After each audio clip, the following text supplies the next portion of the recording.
Hello welcome back friends, easy math के YouTube channel में पुनः एक बार आपका हार्दिक स्वागत करता हूं। और फ्रेंड्स, इस वीडियो में मैं आप लोगों को छत्तीसगढ़ पुलिस में जो भर्ती आई हुई है 975 पद, जी हाँ फ्रेंड्स, आपने बिल्कुल सही सुना, 975 पद जो संभावित पद है। पद में आपका कई तरह की चीज़ें, टर्म एंड कंडीशन हैं। उपरोक्त दर्शित पदों में दिनांक 23/8/2018 को विज्ञापित 655 पद भी सम्मिलित है जो 2018 में जिसका विज्ञापन आया। तो कुल मिलाकर 975 पद है। ओके, और पदों की संख्या घटाई या बढ़ाई जा सकती है, लेकिन वर्तमान में 975 पद है। इसके लिए विज्ञापन जारी किया गया है। ओके, जिसका जो पेमेंट होगा वो आपका 35,442 ग्रेड पे लेवल 8 का एम्प्लॉई होंगे ये लोग। ओके, मासिक वेतन ये 35,400 इसका बेसिक होगा। ठीक है, मतलब इसकी सैलरी लगभग 38 से 40 हज़ार के बीच बन जाएगी, सामान्यतः कह रहा हूँ। और कोई अलग अलाउंसेस मिलेगा तो ज़्यादा भी बन सकता है, तो 37-38 हज़ार आप मान लीजिए। ठीक है, ये देखिए। और इस विज्ञापन को आप कैसे डाउनलोड कर सकते हैं, तो सीजी पुलिस के वेबसाइट पर जाना है और यहाँ से देखिए, यहाँ पर दिया है वेबसाइट, इस पर आके यहाँ पर ऑनलाइन आवेदन भी भरना है और ये डाउनलोड भी कर सकते हैं। तो चलिए पूरी जानकारी देते हैं। देखिए, ये बात पता है कि 975 पद अभी जारी किए गए हैं। इसमें पुराने जो विज्ञापन में जितने पद थे उसको बढ़ाकर ये सबको जोड़ करके जारी किया गया है, जिसमें से कई पद हैं जिसमें आप देख सकते सूबेदार के, है ना, अनारक्षित में 24 पद हैं, अनुसूचित जाति में 7 पद, अनुसूचित जनजाति में 19 पद, अन्य पिछड़ा वर्ग गैर क्रीमिलेयर में 8 पद, युग्म मिलाकर 58 पद।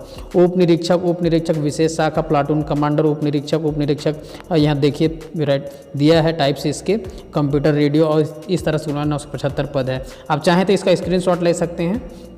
ऑनलाइन आवेदन करने की तिथि मैं आपको बता देता हूँ, इंपॉर्टेंट है। 1/10/2021 प्रातः 10:30 बजे से ऑनलाइन आवेदन पत्र भरने की अंतिम तिथि 31/10/2021 सायं 5:30 तक है। शुल्क यहाँ पर देख सकते हैं, सामान्य वर्ग अन्य पिछड़ा वर्ग के लिए 400 रुपये, अनुसूचित जाति जनजाति के लिए 200 रुपये ये रखा गया है। अब यहाँ पर 2018 जो कैंडिडेट हैं, 2018 वाले, उसके लिए कुछ दिया गया है। यहाँ पर जिन अभ्यर्थियों द्वारा पूर्व में विज्ञापन में दिनांक में ऑनलाइन आवेदन किया गया है उन्हें नवीन फॉर्मेट में पुनः ऑनलाइन आवेदन करना होगा, परंतु उनसे दोबारा आवेदन शुल्क नहीं लिया जाएगा। देखिए, एक चीज़ है कि उनको नवीन फॉर्मेट में पुनः ऑनलाइन आवेदन करना हो। जो आप 2018 वाले जो बैच के हैं जिन्होंने ऑनलाइन आवेदन किया था, उनको दोबारा से पे करने की ज़रूरत नहीं है। उनको एक नवीन फॉर्मेट में पुनः ऑनलाइन आवेदन करना है। ठीक है, उनसे दोबारा कोई फीस नहीं लिया जाएगा। फीस उन्हीं से लगेगा जो एकदम नया भर रहा है, जो 2018 में नहीं भरा था 2018 में। ठीक है, तो मतलब यह है, अगर आपके पास क्वालिफिकेशन है, फिजिकल एबिलिटी है, तो आप निश्चित तौर पर इस फॉर्म को भर सकते हैं और छत्तीसगढ़ शासन के अधीन पुलिस सेवा में अपना योगदान दे सकते हैं। देखिए, इसमें क्या क्या चीज़ है। वित्त विभाग का जो पत्र है उसके अनुसार ये नियम लागू होगा। कहने का मतलब है कि मान लेते हैं कि आपका सैलरी जो है 100 रुपया है, तो पहले साल में आपको 70 रुपया, दूसरे साल में 80 रुपया, तीसरे साल में 90 रुपया। जब 3 साल कंप्लीट कर लेंगे तब जाके चौथे साल में आपका 100 रुपया आपको सैलरी मिलेगा, 100 रुपया। ठीक है, 100 रुपये मिलेगा। ठीक इसी तरह से जैसे कि यहाँ के 35,400 रुपये, 35,400 ये इसका बेसिक है। मान लेते हैं कि इसका 40,000 वेतन बन जाता है, टोटल DA TA सब मिला के, HRA वगैरह सब मिला के। तो 40,000 का 70% पहले साल में मिलेगा, 40,000 का 80% दूसरे साल में, 40,000 का 90% 3 साल बाद आप ओरिजिनल जो आएगा उसमें आप उसी समय एक्चुअली में आपका नौकरी लगेगा। ठीक है, ये नियम लागू होगा। आवेदक को छत्तीसगढ़ का स्थानीय निवासी होना चाहिए, दूसरे राज्य के अभ्यर्थी इसमें आवेदन नहीं कर सकते हैं। आरक्षण के लिए देख सकते हैं, कुछ चीज़ दिया गया है, इंपॉर्टेंट चीज़ है। छत्तीसगढ़ शासन के निर्देशानुसार भूतपूर्व सैनिकों के लिए, जो भूतपूर्व सैनिक के लिए 10%, विभागीय कर्मचारी के लिए 5%, महिलाओं के लिए 30%, समस्तर एवं प्रभागवार आरक्षण रहेगा। तो ये आरक्षण जो छत्तीसगढ़ के कर्मचारी हैं, जो महिला हैं या जो भूतपूर्व सैनिक है, उनके लिए प्रभावशील रहेगा। महिलाओं को प्लाटून कमांडर पद के लिए भर्ती की पात्रता नहीं होगी। जो प्लाटून कमांडर है, प्लाटून कमांडर में देखते हैं कितना पद है। प्लाटून कमांडर में यहाँ कुल मिलाकर 247 पद है, इसमें महिलाएँ लोग अप्लाई नहीं कर सकते हैं। ठीक है, आरक्षण के संबंध में राज्य शासन द्वारा जारी दिशा निर्देश भी लागू होंगे। जो पुराने समय में कैसे कैसे भर्ती हो रहा था उसको बदल कर अभी जो नया गाइडलाइन बनाया गया था तो सब इम्प्लीमेंट होंगे। आयु के संबंध में बहुत ही एक इम्पॉर्टेंट फैक्ट है। तो इसके लिए देखिए, बहुत सारे जो चीज़ें अवार्ड मिला रहता है उनको टाइम छूट दी जाती है। ठीक है, तो ये इसके लिए आप इसको पढ़ लीजिएगा। ठीक है, 21 वर्ष से कम नहीं होना चाहिए। ओके, 21 वर्ष से कम नहीं होना चाहिए। और 34 वर्ष से अधिक नहीं हो जाए, सामान्य स्थिति बोल रहा हूँ, सामान्य जाति के अभ्यर्थी की आयु के दिनांक 1/7/2021 से आपका कैलकुलेशन किया जाएगा। ओके। और जो अनुसूचित जाति जनजाति और ओबीसी गैर क्रीमी लेयर हैं उनको लिए इसमें शिथिलता रहेगी, 5 वर्ष तक छूट रहेगी। तो 34 और 5 जोड़ लीजिए 39। ठीक है। इसके अलावा भी और भी छूट मिलेगा जो कि बहुत सारे चीज़ टर्म एंड कंडीशन के हिसाब से मिलता है, इसको आपको पढ़ना चाहिए। ओके। और एक पत्र यहाँ पर दी गई है, एक चीज़ के लिए रेफरेंस दिया गया है, आयु सीमा की गणना एवं उच्चतर आयु सीमा छत्तीसगढ़ शासन गृह पुलिस विभाग के द्वारा पत्र क्रमांक इसके द्वारा माध्यम से प्रदत्त सहमति के आधार पर है। उच्चतर आयु सीमा राज्य शासन द्वारा 1 टाइम छूट दी गई है।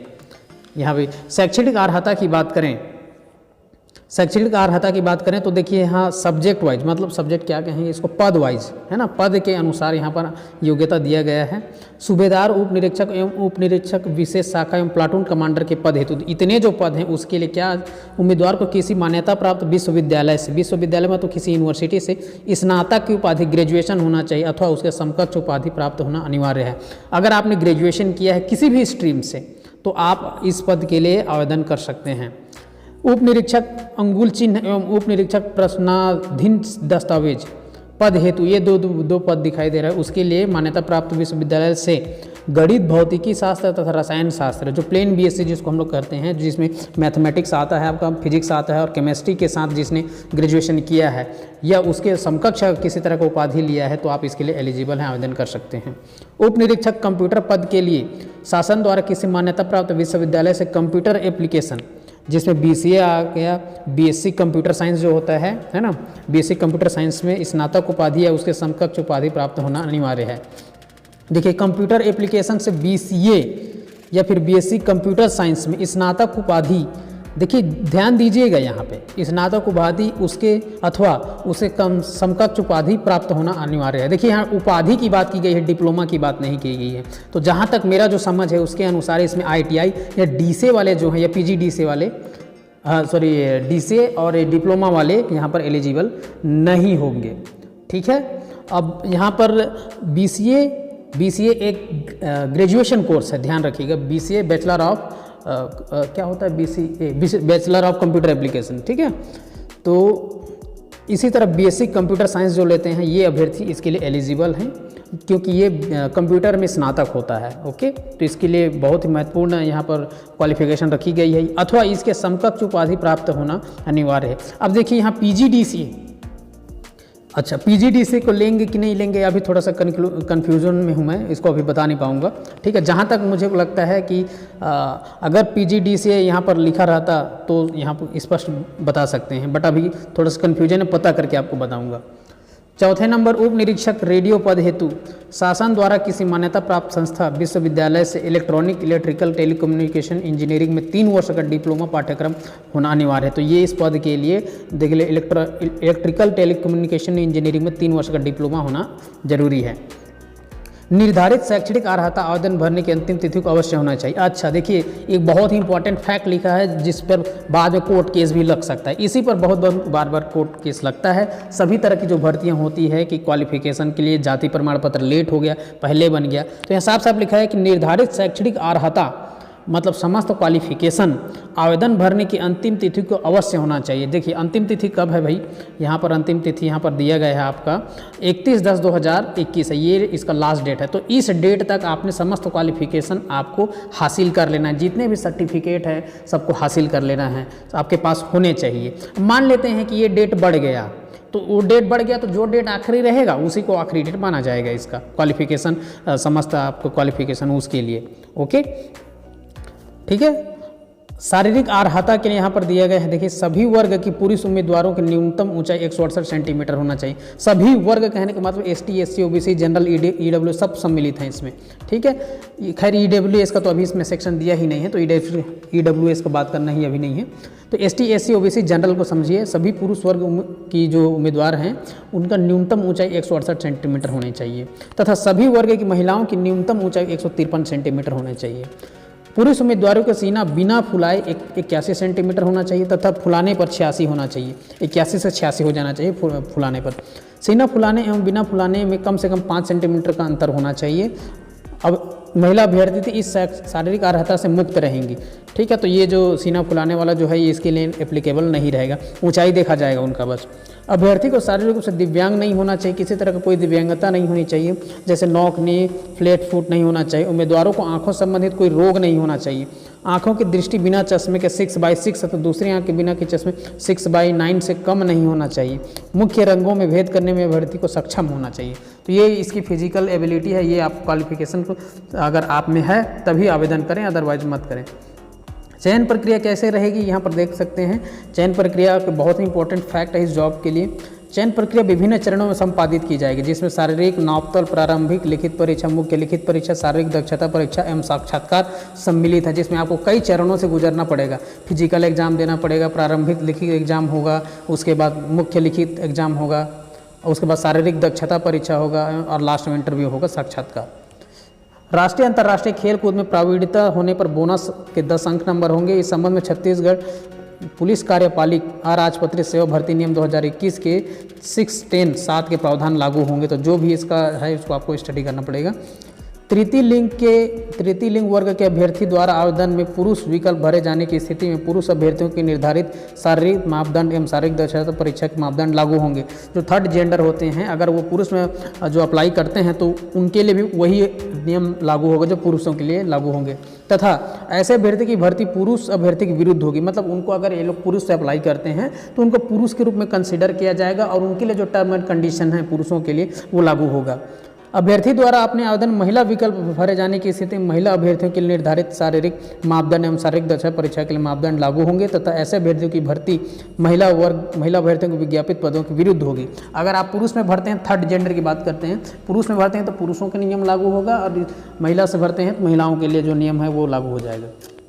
तृतीय लिंग के अभ्यर्थी द्वारा अपने आवेदन में तृतीय लिंग विकल्प भरे जाने की स्थिति में महिला अभ्यर्थियों के लिए निर्धारित शारीरिक मापदंड एवं शारीरिक दक्षता परीक्षा के मापदंड लागू होंगे तथा ऐसे अभ्यर्थियों की भर्ती महिला अभ्यर्थियों के विज्ञापित पदों के विरुद्ध होगी।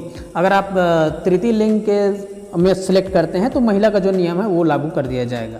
ओके, अब इसके लिए कुछ और दिया गया है। छत्तीसगढ़ पुलिस ये जो दिया गया है, उम्मीदवारों को सलाह दी जाती है कि इस वेबसाइट का अवलोकन करें, समय समय पर जो पत्र परिपत्र जारी किए गए हैं उसको अवलोकन करते रहें। ये इसका ऑफिशियल वेबसाइट, इसी पर ही सारा चीज़ करना है। ठीक है, और इसका जो भर्ती नियम है सारा शासन के अधीन है, जो भी चीज़ें हैं। ये 3 पेज का है विज्ञापन। ठीक है, तो होप आप सभी को मैंने क्लियर कर दिया होगा। किसी तरह का और कोई डाउट हो तो कमेंट करके पूछ सकते हैं। मिलते हैं नेक्स्ट वीडियो में, तब तक के लिए जय हिंद जय जोहार। नए व्यूअर्स तो चैनल को सब्सक्राइब जरूर करें, बेल का घंटा जरूर दबाएं। जय हिंद जय जोहार।